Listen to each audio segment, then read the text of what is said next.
Yes so good morning everyone. Continue करते हैं अपना topic that is related to your companies act 2013। अभी तक जो अपन ने डिस्कस करा that was basic features of company, characteristics उसके, कंपनी की डेफिनेशन एंड अलग अलग टाइप्स ऑफ कंपनीज के बारे में अपन ने डिस्कस करा। अब जो अपन स्टार्ट करने वाले हैं that is related to your corporate wheel theory.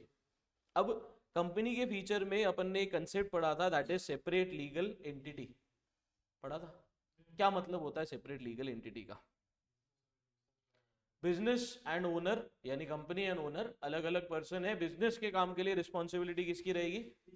Business की खुद की रहेगी, अनटिल अनलेस कुछ गलत काम नहीं किया जाता। सो कॉर्पोरेट व्हील का मतलब ये हो जाता है एक आर्टिफिशियल पर्दा जो प्रोटेक्ट किसको कर रहा है? मेंबर्स को against the acts of the company. यानी कंपनी के एक्ट्स के लिए कंपनी खुद जिम्मेदार मानी जाएगी, उसके डायरेक्टर्स उसके शेयर होल्डर जिम्मेदार नहीं माने जाएंगे। रीजन बीइंग शेयर होल्डर्स कौन होते हैं? कंपनी के owners.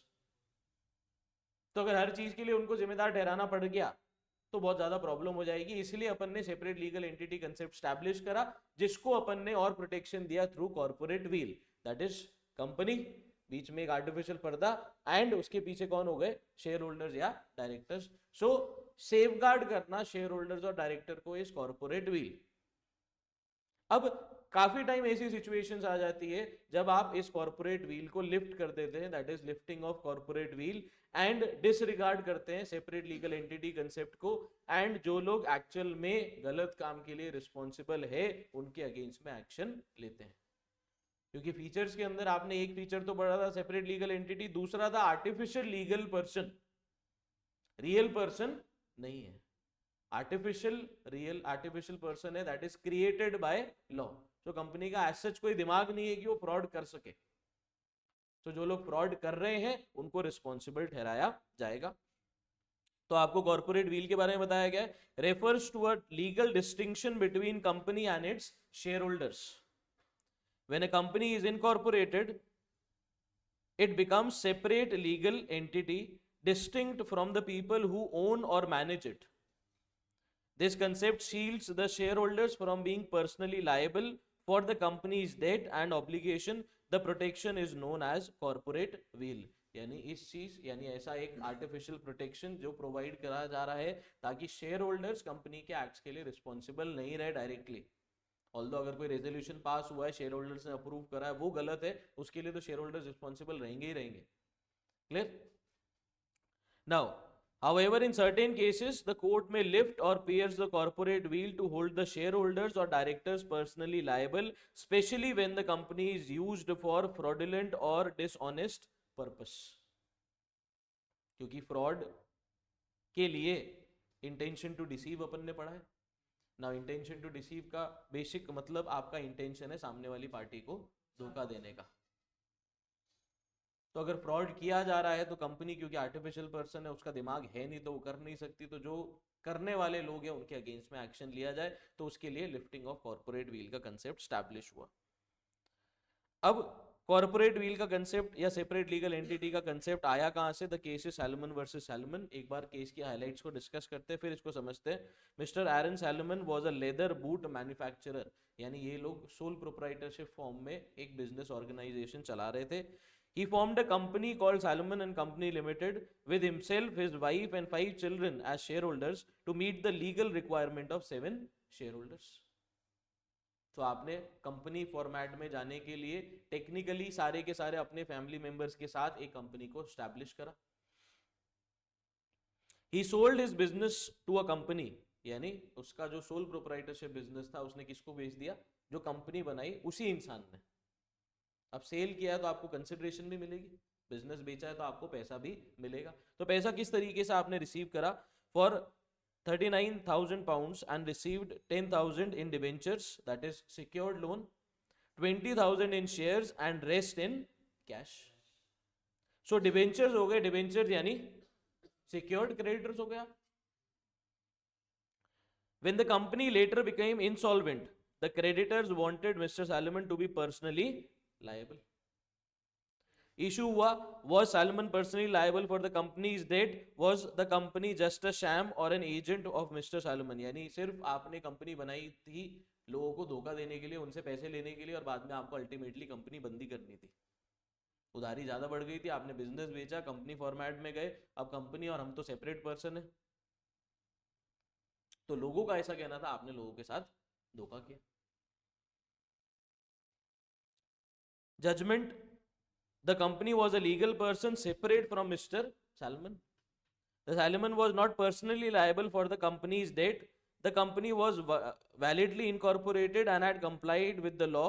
Principle established: the company once incorporated is a separate, distinct from its shareholder, even if one person holds a majority of shares or controls the business. यानी literally अगर आप देखो तो वो, उसकी वाइफ और उसके बच्चे ही शेयर होल्डर्स थे, तो कंट्रोल तो एक ही के पास है, बट उसने सारी लीगल फॉर्मेलिटीज पूरी करी, सारी चीज़ें ढंग से करी, एंड कहीं पे भी ये मेंशन्ड नहीं है या रीजन जस्टिफाइड नहीं है कि उसके पर्सनल एक्ट्स की वजह से कंपनी बंद हुई। कंपनी बंद होने के पीछे कुछ सारे कारण हो सकते हैं जो कहीं पे भी मेंशन्ड नहीं। जनरल मार्केट फॉल हो गया, या जैसे अभी अपन देख रहे हैं जब सडनली यूएस ने टैरिफ्स बहुत ज़्यादा लगा दिए थे इंडिया पे, उस वजह से मार्केट डाउन हो गया, तो काफ़ी कंपनीज बंद हो गई। अब एक्चुअल इशू क्या आया, जब कंपनी बंद होने गई, कंपनी के एसेट्स बेचे गए, लायबिलिटीज का पेमेंट किया गया, तो अनसिक्योर्ड क्रेडिटर्स आए कि सब घूम फिर के इन्हीं का ही है, पैसे लगाए भी इन्होंने, वापस पुराने में ट्रांसफर भी इन्होंने किए, अब बंद हो रहा है तो पहले भी पैसे इनको चाहिए, तो हमारे साथ धोखा हुआ। But as per the act जो प्रोविजंस बनाए गए हैं लिक्विडेशन के टाइम पे, जिस तरीके से एसेट्स डिस्ट्रीब्यूट किए जाते हैं, पहले सिक्योर्ड क्रेडिटर्स को पैसा मिलता है, तो उन्हीं को पहले पैसा मिलेगा, अनसिक्योर्ड को बाद में पैसा दिया जाएगा। सो सेपरेट लीगल एंटिटी का कंसेप्ट स्टैब्लिश हुआ। अब अपने लिए इंपॉर्टेंट कंसेप्ट आता है, that is lifting of corporate wheel, यानी कब कब कॉर्पोरेट व्हील लिफ्ट किया जा सकता है, यानी कब कब डिसरिगार्ड किया जाएगा सेपरेट लीगल एंटिटी का कंसेप्ट, एंड जो लोग एक्चुअली रिस्पॉन्सिबल है उनको जिम्मेदार ठहराया जाएगा। सबसे पहली situation means disregarding company as a separate legal entity and paying regard to actual realities. Corporate wheel can be lifted in the following cases. सबसे पहला, if the affairs of the company are under the control of enemy country company and can be held as enemy company, यानी basically alien enemy या alien friend determine करने के लिए, for example एक company established है किसी country में, for example US में कोई कंपनी स्टैब्लिश है जो इंडिया में फंक्शन कर रही है, बट उसके डायरेक्टर्स एक्चुअली पाकिस्तान को बिलोंग करते हैं, जो अभी के लिए हो सकता है अपने एलियन एनिमी हो। सो टू डिटरमाइन द कैरेक्टर कि आपकी जो कंपनी फंक्शन कर रही है वो आपकी फ्रेंड है या एनिमी है, उसके लिए आप सेपरेट लीगल एंटिटी को हटाओगे, जो लोग एक्चुअली उसको चला रहे हैं उसके बेसिस पे डिसाइड करोगे कि कंपनी एनिमी है या फ्रेंड है। क्लियर? अगर एनिमी होगी तो trading with enemy is not allowed. क्यों? कॉन्ट्रैक्ट के अंदर डिस्क्वालिफिकेशन है, कॉन्ट्रैक्ट एक्ट के अंदर, जिसके अंदर एक डिस्क्वालिफिकेशन है alien enemy. Clear? Next point, if the affairs of the country, ये हो गया reference Daimler company limited versus Continental tyres and rubber company. इसमें आपको केस लॉ खूब सारे मिलेंगे, जो इंपॉर्टेंट है वो अपने आगे एक्सप्लेन किए हुए, बाकी सिर्फ आप नाम याद रखोगे आपका काम चल जाएगा। Clear? Next, to protect tax. अब आपने क्या करा, आपने शेल कंपनीज का कंसेप्ट या नाम सुना है? क्या होती है शेल कंपनीज?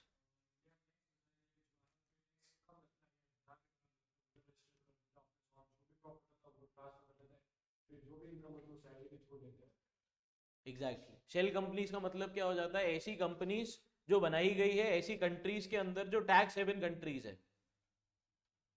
अब आपने क्या करा, आपकी कंपनी का बहुत सारा प्रॉफिट हो रहा है जिस वजह से आपको बहुत सारा टैक्स देना पड़ रहा है, आपको लगा इतना टैक्स गवर्नमेंट को देके क्या फायदा, तो आपने क्या करी, शेल कंपनी स्टैब्लिश करी, एक ऐसी कंपनी जिसको आपने स्टैब्लिश करा जिसका और कोई काम नहीं है, सिर्फ आपसे डीलिंग का काम है,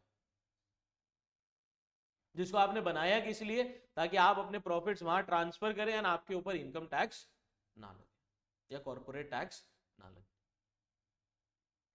and ultimately slowly gradually over the period of time अलग अलग रूट्स के थ्रू आप वो सारा का सारा पैसा वापस अपनी कंपनी के अंदर या अपने पर्सनल अकाउंट्स के अंदर ले आए।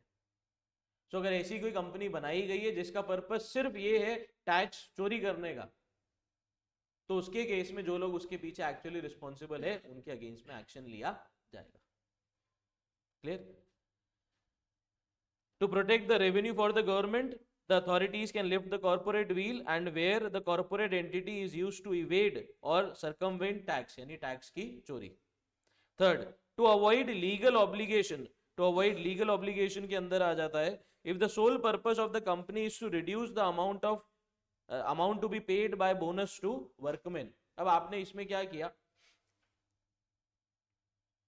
कंपनी जब भी प्रॉफिट कमाती है, प्रॉफिट डिस्ट्रीब्यूट होता है, कुछ रिटेन्ड अर्निंग्स के फॉर्म में जाता है, कुछ डिविडेंड के फॉर्म में जाता है एंड कुछ गवर्नमेंट को आप टैक्स के फॉर्म में देते हो. अब अगर आपका बिजनेस अच्छे से चल रहा है तो आप बोनस भी देते हो, किसको, शेयर होल्डर्स को भी देते हो और वर्कर्स को भी देते हो. अब आपकी कंपनी अच्छे से चल रही थी कुछ सालों से, आप इतने साल से बोनस दे रहे थे, सडनली आपको लगा कि यार बोनस देके क्या फायदा, तो आपने क्या करा, जो आपके पास प्रॉफिट बच रहा था वो आपने दूसरी कंपनी में इन्वेस्ट करना चालू कर दिया. सेम वे पिछले वाले में आप गवर्नमेंट को नुकसान पहुंचा रहे थे, इसमें आप किसको नुकसान पहुंचा रहे हो, वर्कर्स को. अल्टीमेटली आपने किया कि आपने प्रॉफिट को एक दूसरी कंपनी में ट्रांसफर कर दिया जिसका और कोई काम नहीं है, सिर्फ आपसे पैसा लेते हैं और एक ऑर्गेनाइज्ड वे के थ्रू सारा का सारा आपके पास वापस पैसा आ जाता है. अल्टीमेट ऑब्जेक्टिव क्या, आपकी चीजों पे आपका ही कंट्रोल है, किसी और में आपको डिस्ट्रीब्यूट नहीं करना. तो अगर ऐसा भी कुछ है तो भी गवर्नमेंट सेपरेट लीगल एंटिटी के कंसेप्ट को डिसरिगार्ड कर सकती है. Next, for forming subsidiary to act as agent, इसका केस लॉ इंपॉर्टेंट है, आपको यहां पर एक्सप्लेन किया हुआ है. If company A forms a subsidiary company B for carrying out the functions, there exists no difference between the two companies as both perform the same function. In such case, the court may pierce the corporate wheel and penalize the entity. Subsidiary का मतलब क्या होता है, अभी अपन पढ़ के आए थे पिछले लेक्चर के अंदर. सब्सिडरी के अंदर आपका मेजॉरिटी कंट्रोल है दूसरी कंपनी के अंदर. सो अगर आप फॉर एग्जांपल यहां पर जो केस दे रखा है, that is merchandise transport limited versus British transport commission, पढ़ते हैं फिर इसका कंसेप्ट समझते हैं. A transport company wanted to obtain licence for it vehicles but it could not do so if it made the application in its own name. It therefore formed a subsidiary company and the application for licenses was made in the name of subsidiary. The vehicles were to be transferred to the subsidiary held. The parent and subsidiary company are one commercial unit and application of license was rejected. आपने क्या करा, for example simple sense में लेते हैं, आपने कोई government tender लिया, government tender आपको मिल गया, आपने टाइम पे उसको सप्लाई नहीं करा, तो आप क्या हो जाओगे, ब्लैकलिस्ट, यानी आप गवर्नमेंट कहेगी इस आदमी के साथ काम नहीं करना. अब वापस गवर्नमेंट टेंडर आया, आपने एक सब्सिडरी कंपनी बनाई, उसके थ्रू टेंडर ले लिया एंड आप काम करने की कोशिश कर रहे हो. सो लेटर ऑन डिस्कवर करने के लिए कि एक्चुअल सही है या नहीं है, उसके लिए आप कॉर्पोरेट व्हील को लिफ्ट कर सकते हो. अगेन सबका कारण ये चेक करना कि मालिक कौन है. कॉर्पोरेट व्हील लिफ्ट हुआ तो आप क्या चेक कर रहे हो कि एक्चुअल पर्सन कौन है जो ये काम कर रहा है. तो यहां पर सेम चीज हुई, आपको लाइसेंस लेना था अपने व्हीकल के लिए, आपको लाइसेंस मिल नहीं रहा था, आपने एक सब्सिडरी बनाई, उसके थ्रू लाइसेंस लेने की कोशिश करी एंड आगे अपना काम बढ़ाने की कोशिश करी. सो उसके केस में आपका लाइसेंस अप्लाई नहीं किया जाएगा, क्योंकि होल्डिंग सब्सिडरी के केस में कंट्रोल किसके पास रहता है, होल्डिंग के पास. क्लियर. लास्ट, फ्रॉड और improper conduct where the company established is used for illegal or fraudulent. Illegal अपन को पता है that is forbidden by law, law में मना किया हुआ है कोई भी काम करने के लिए, उसके लिए अगर आप कंपनी बना रहे हो वो काम करने के लिए तो वो इलीगल कंपनी होगी. एंड लास्ट आ जाता है जिसके अंदर एक और आपको जो चीज बताई गई दैट इज फ्रॉडुलेंट पर्पस, यानी आपने कंपनी बनाई, आपका इंटेंशन क्या है, किसी को धोखा देने का, तो वो केस में एक्चुअल पर्सन जो भी रिस्पॉन्सिबल है उनके अगेंस्ट में एक्शन लिया जाएगा. क्लियर. तो ये होता है अभी के लिए अपना आज का लेक्चर कंप्लीट, जिसके अंदर अपन ने दो चीजें बेसिकली डिस्कस करी. एक है अपना कॉर्पोरेट व्हील और दूसरा है lifting of corporate wheel. Corporate wheel का कंसेप्ट कौन से केस से स्टैब्लिश हुआ, सैलमन वर्सेस सैलमन. एंड कब कब कॉर्पोरेट व्हील लिफ्ट किया जा सकता है, वो 5 सिचुएशंस अपन को बताई गई. क्लियर.